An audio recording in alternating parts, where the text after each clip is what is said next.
मसनवी शरीफ में है कि एक बार सैयद आलम सल्लल्लाहु अलैहि व आलिहि वसल्लम ने शहद की मक्खी से एक बार गुफ्तगू फरमाई और दरियाफ्त फरमाया कि तू शहद कैसे बनाती है।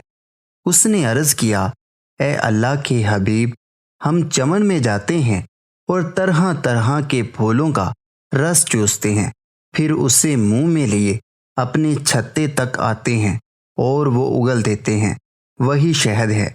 हजूर सल्लल्लाहु अलैहि वसल्लम ने फरमाया, फूलों का रस तो फीका और कसीला सा होता है और शहद मीठा, ये मिठास कहाँ से आती है।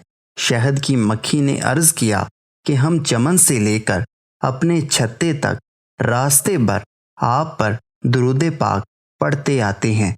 इसी की बरकत से शहद में लज्जत और मिठास पैदा होती है। आज साइंस भी यही बताती है कि शहद की मक्खियाँ फूलों से रस इकट्ठा करती हैं और इसे मुंह में लिए छत्ते में उगल देती हैं। लेकिन ये साइंस भी आपको नहीं बताती कि आखिर ये इतना मीठा कैसे हो जाता है।